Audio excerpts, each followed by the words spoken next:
Good day mga kakabisi. Welcome to my channel as Father of Kai. Another day, another mini vlog for today's video.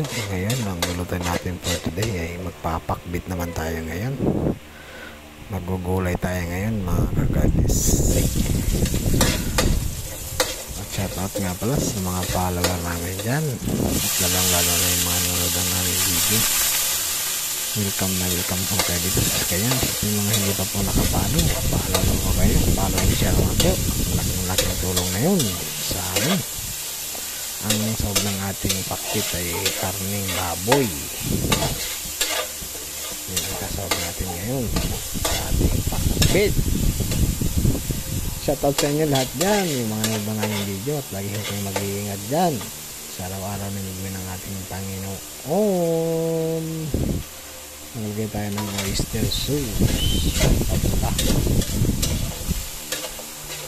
Yung mga hindi na kaya ng gulay dyan, lalo na ang ating kabataan, shoutout sa inyo. Okay, lagyan na natin mga gulay. Masarap kasi dyan talaga pag uong nilalagay.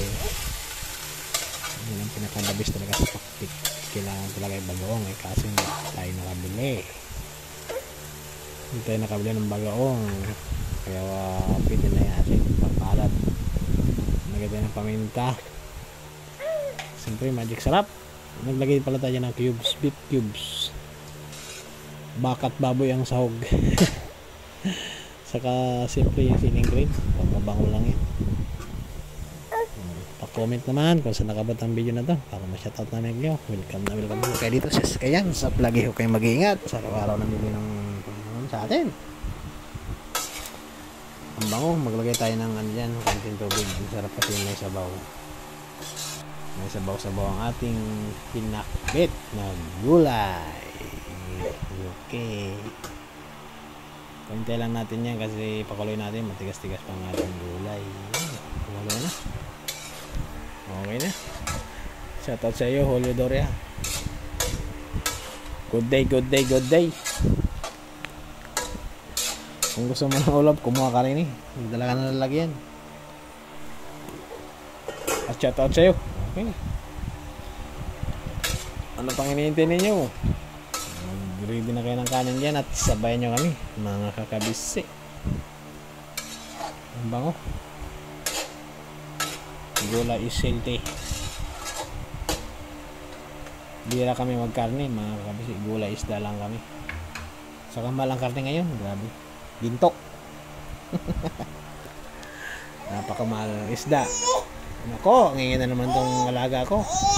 Nanabunot pa. Aray, ano ba yan? Nanabunot pa ito. Oh. Okay na. Ang panginintay ninyo.